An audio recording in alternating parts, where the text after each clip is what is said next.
All right, welcome back for part 3 of the Advent of Code C# instructional videos that I've been doing. Excuse me.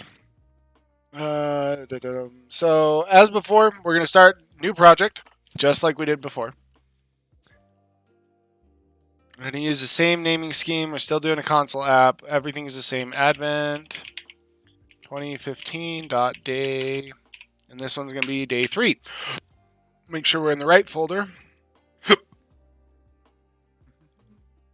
Nope, not that one. Boom, select there. Advent of Code, day 3. As before, we're still in .NET 5.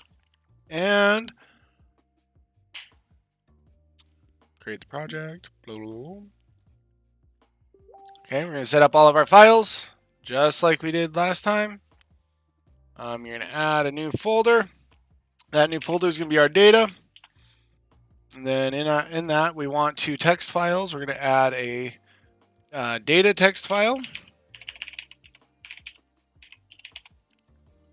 Delete everything here. And then we're going to add our test data text file.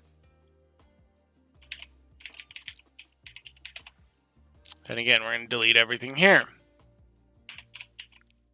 Cool. All right. I want to do the same thing as before. I'm going to steal the stream reader and the lambda expression from my other one because I don't want to take the time to rewrite it. So boom, boom. And then we want to close. Yeah. Okay. And control dot. Use system IO for stream readers to be able to work. And we got our setup ready. All right, let's look at our problem real quick and see what we're actually trying to do here. Okay, so Santa is delivering presents to an infinite two-dimensional grid of houses. So what that means is the grid, like if you think of like a graph paper, right? Each square would be a house. This goes infinitely in both directions. Up, well, technically 4 directions, but it's, yeah, anyway. So the y-axis, up and down, goes infinite both ways, and XY, or in left, right, goes infinite in both those directions. So it goes infinite. He can go any number of direction, or any way, any number of spaces. Okay, obviously not going to be infinite because we're actually going to have to figure out where he's at, but yeah. But they're just saying without bounds. So he begins by delivering a present to the house at his starting location. And then the elf at the North Pole calls him via radio and tells him where to move next. Moves are always exactly 1 house north, which is an up caret, south, which is a V, it looks like, east, which is a left caret, or right caret, or west, which is a left caret. After each moves, he delivers another present to the house at his new location. However, the elf back at the North Pole has had a little bit too much eggnog, and his directions are a little off. So Santa ends up visiting some houses more than once. How many houses receive at least 1 present? So our example is if he goes right, he delivers a present to 2 houses, 1 at his starting location and 1 to the east. If he goes up, right, down, left, he delivers to 4 houses, including twice to the house at his starting and ending location. So he hits 5 houses, but only delivers, or he delivers 5 presents, but only to 4 houses.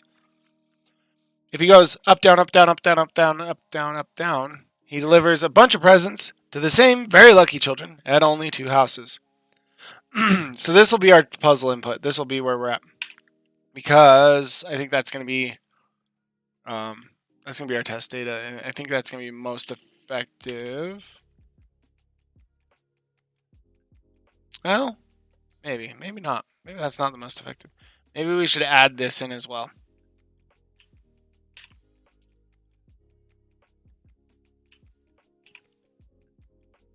Okay, so he goes up, down a bunch of times, and then he goes up, right, down, left. So 2 houses, 3, 4, 1, 2, 3, 4, 5. Should be 5 total houses, I think, is what our test data is going to give us. Okay, so oops. Let's get our actual data too while we're here. And as before, yeah, it's just a big old thing. But oh, that's not what I want.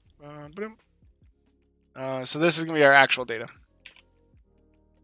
Hello? There we go. Okay. So let's go back here. We want to make sure we're starting with our test data. All right, so what do we need to do? Okay, we have a bunch of up, left, right, downs. What do we need to do? So first off, we need to set grid system. I guess, basically, or we need to set coordinates. Basically is what it is.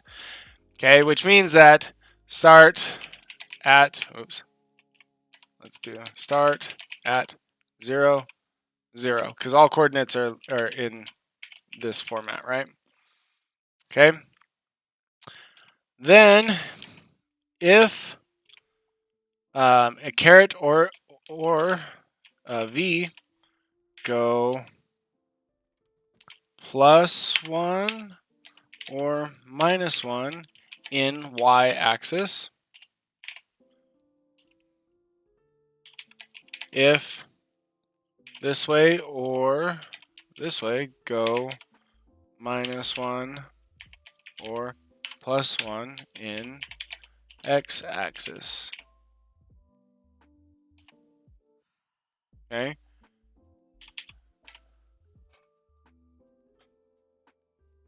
And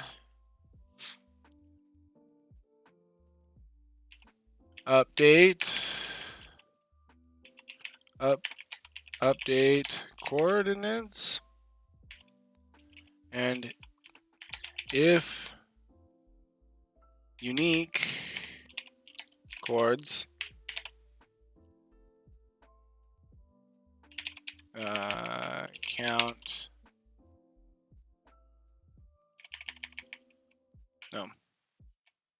count unique chords. Okay, so what I mean by that is you start at 0, 0, and then if the character goes up or down, you go up or down in the left, or up or down in the y, or if it's left or right, you go +1 -1 in the x. At which point you update your current coordinates, and then you count, or you see if that's unique, and if it is unique, you add that to the count, right? So what I mean by that is, if you're at 0, 0 and you go up, you're at 1, 0. But then if you go down, you're at 0, 0 again. Okay, so 0, 0 and 1, 0 are unique, but going to 0, 0 again is not unique. So you don't add that to your count. Okay, so that's the idea we're going to look at here. So let's go ahead and get this going. Okay, we've got our data. It's going to read in all of our data.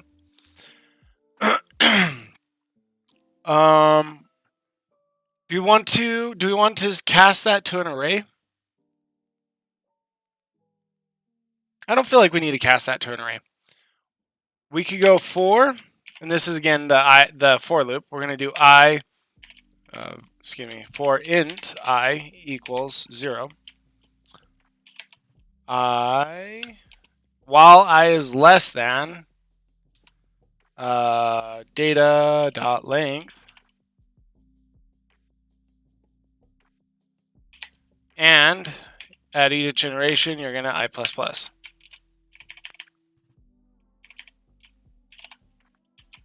Okay, so what we're going to do is we're going to go iterate through each character in this data, and we're going to see what that character is. So if, well, here I can teach you guys switch cases, because switch is going to be faster for this, where we're iterating through like 1,000 or 10,000 characters, or 1,000 characters, or however many characters. We want to use a switch statement. Okay, and what a switch statement, the difference between a switch and an if is, if you go if else, it'll check each one of those individually on the ifs Like it'll say, okay, if, no, that doesn't work. Okay, if, no, that doesn't work. Okay, if, no, that doesn't work. Okay, if, no, that doesn't work. The switch statement, however, is set up on compile time, and I don't fully have like a good explanation on exactly how this works, but what it does is it doesn't run through each of those. It just knows that when you compare this, it's going to be one of those, and that one of those is what it's just going to jump to. It's not going to check the others. Okay, so we're going to switch, and what we need to do for a switch statement is we need to set what our condition is first. So our condition is we're going to check data at I. Okay. Now, data at I. If the data at I should be a character, so equals, or not equals, should be character this. I'm not sure. Did I do this right? Yes, I did this right. Okay. So for each one of these, you're going to do a case.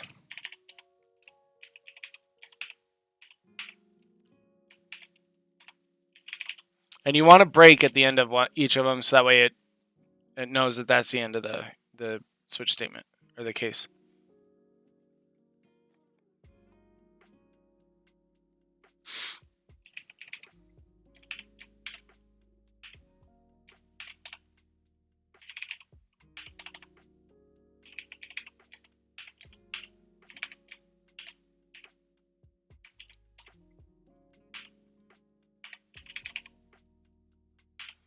And I believe you're supposed to do a default.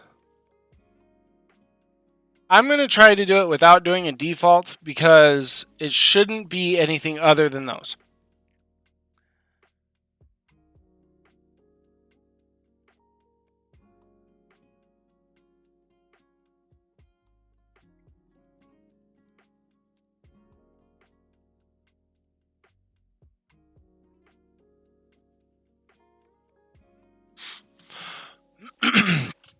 Okay, so what it's going to do is it's going to check data at I. If it is one of these, it's going to jump to the one that it is.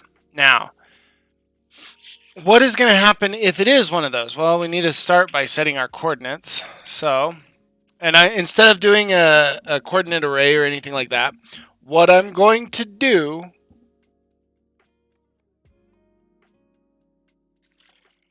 how do I want to do this?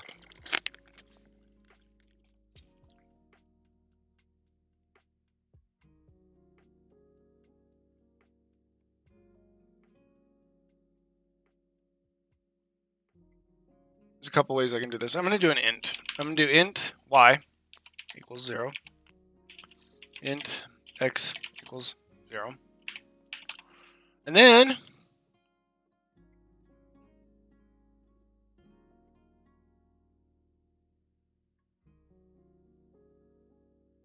I'm going to do a list.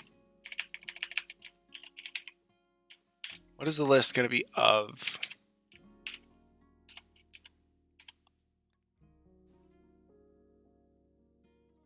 I'm going to do a list of int, comma int.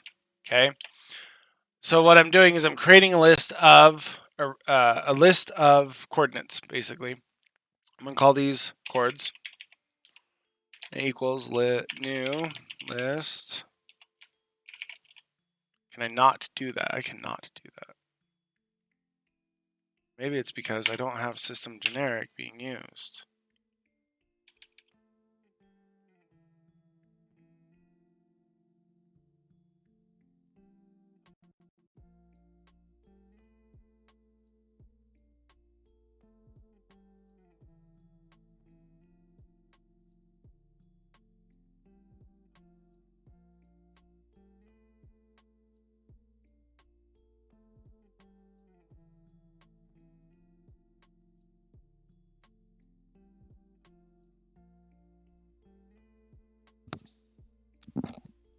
Do I have to have the system collections package installed to use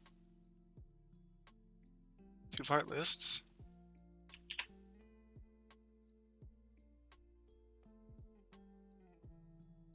Interesting. So that's not going to work.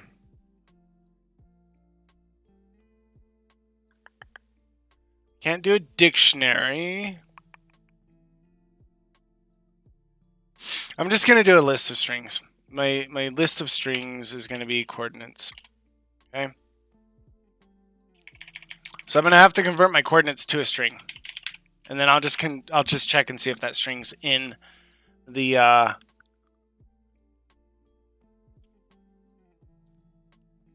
I'll see if that string is in the list, and then if it is, then I won't add it. All right. So we have our x and our y. Now, if we have case up, then y plus plus, right? Because if he goes up, well, that's y. He goes up 1, right? But if he goes down, well, that's y minus minus, right? And then if he goes left, that's x minus minus, because he's going down in the x direction. But if he goes right, that's up in the x direction. Okay? So that's his movement. We've got his movement figured out. So each time it reads the character, it's going to check the movement. Now, we're going to do string position equals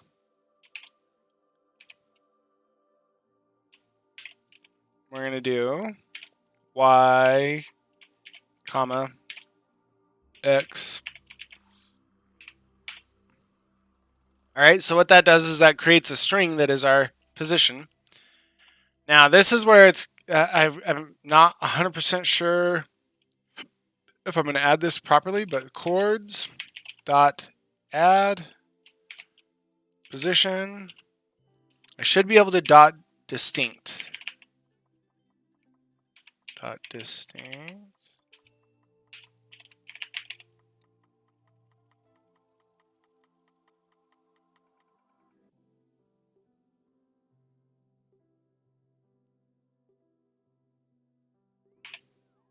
It might be a link thing. I might not be able to do dot distinct.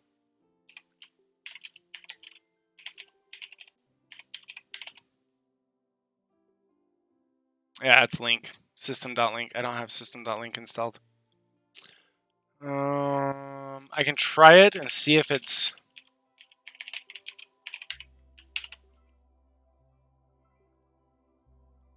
Nope, it doesn't have it. Okay, so...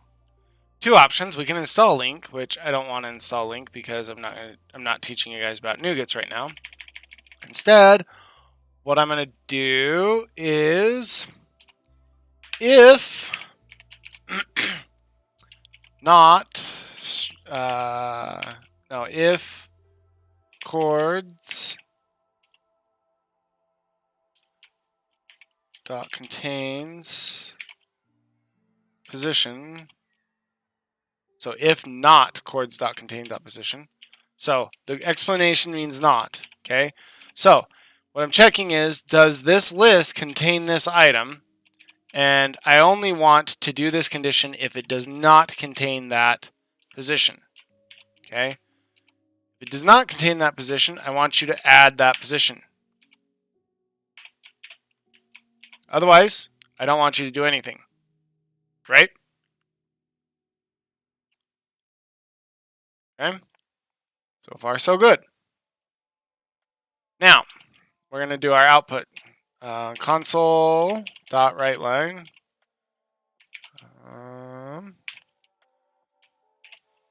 Santa visited. We're going to do count. We're going to do chords dot count unique houses.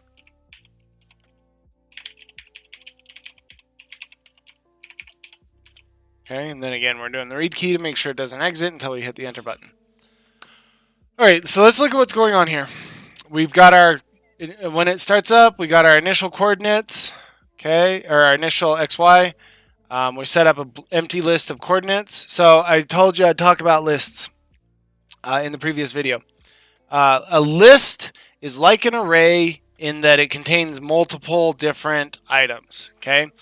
However, a list is separate from an array in the fact that there are built-in constructors that you can do, like sorting um, and dot contains and stuff like that. You can remove things from a list. You can add things to a list.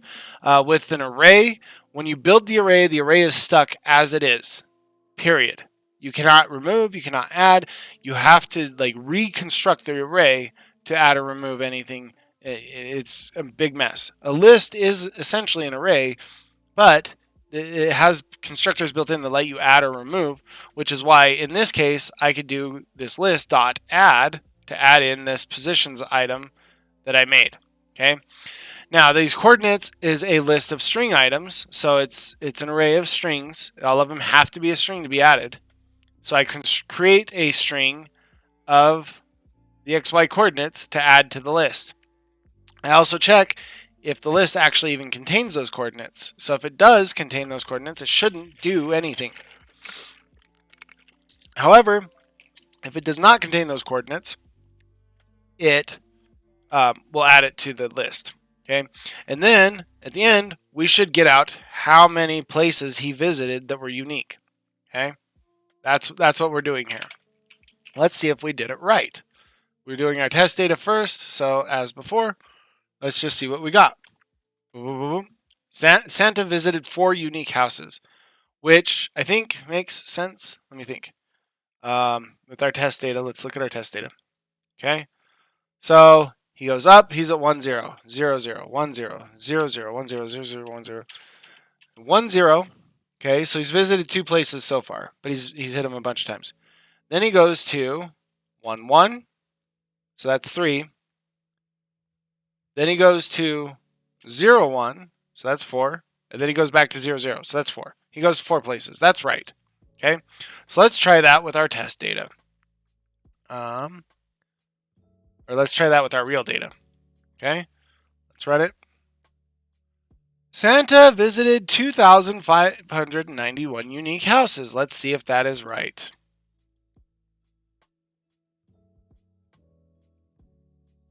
Oh, wow. Okay, so 2,591. That is not the right answer. Your answer is too low. If you're stuck, make sure you're using 1 minute before trying again. You guessed. Oh, I would be willing to bet that we didn't count 0 0. Okay, so we need to add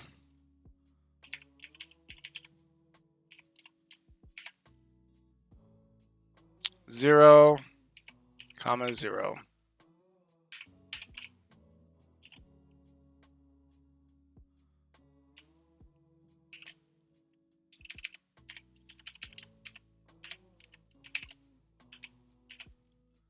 Let's try that again. 2592. I bet you we were off by 1.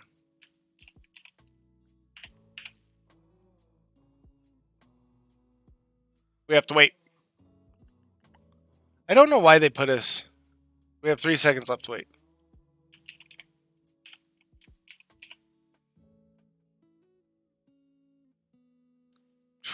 Okay, so I was right. We missed the 0 0. So we forgot to count his starting position. So I added that, and boom, all of a sudden we're good. So let's go ahead and look here. It was part 2. The next year, to speed up the process, Santa creates a robot version of himself. Robot Santa delivers the presents with him. Santa's robot Santa Santa and Robo Santa start at the same location, delivering 2 presents to the same starting house. Then take turns moving based on instructions from the elf, who is agnostically reading from the same script as the previous year. This year, how many houses receive at least 1 present? For example, to 3 houses. Okay, so up down delivers to 3 houses because Santa goes up, then Robo Santa goes down, right? And then if it was up, right, down, left, it would be Santa goes up, Robo Santa goes right, then Santa goes down, then Robo Santa goes left, right? So what we need to do is we need to make this alternate for Santa or Robo Santa. All right.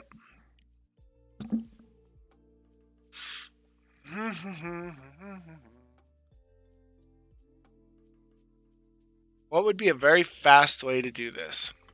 We're going to rename this to Santa. We'll do Y Santa. We'll rename this one to X Santa. So we need int Y Robo and int X Robo equals 0. Okay, let's rename this coordinates to Santa coordinates. And let's make a new one for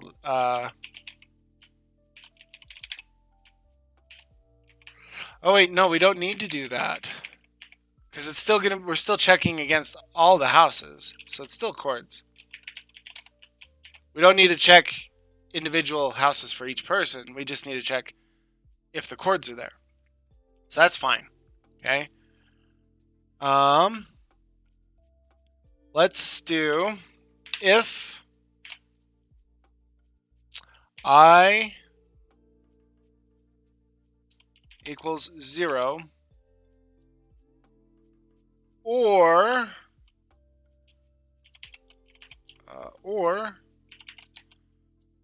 I divided by percentile 2 equals 0. All right, so what I'm doing here is I'm creating an if statement that if I is 0, that's a Santa move, or if it's an even number, which I'll explain this in just one second, or if it's an even number, it's a Santa move. Okay? Actually, let's do this the other way around. Let's do if I divided by 2 percentile 2 equals 1. So if it's an odd number, it's going to be a Robo Santa move. Else, it'll be a Santa move, right? So what this percent thing does, if a variable percent a number, it's going to try to divide that, and then whatever remains is the output. So if it's an odd number, trying to divide it by 2 will leave it a 1 output. Okay, so that's what that does. All right, I'm going to do else.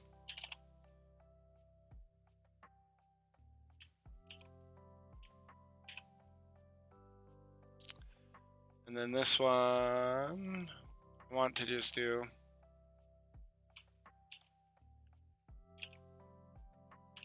so what I'm doing here is I'm making Santa moves, or Robo Santa moves. Oops.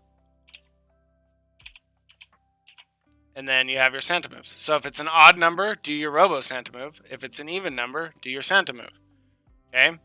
Now we need to change this, or we need to put this inside the if statements to try to do the add for position. Actually, we need to do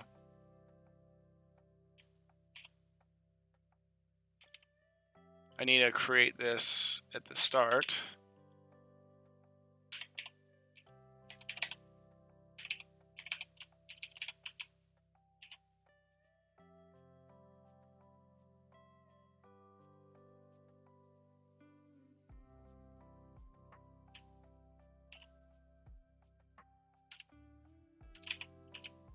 Okay, so what I'm doing here is if it's a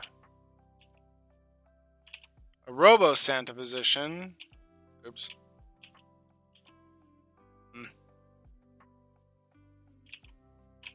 If it's a Robo Santa position, I'm gonna change, or if Robo Santa moves, I'm gonna add the position that Robo Santa's at. Oh, that's not gonna work either. Oh yeah, it is, because these are his coordinates, right?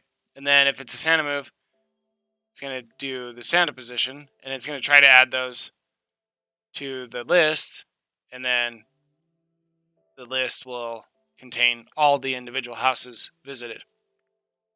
All right.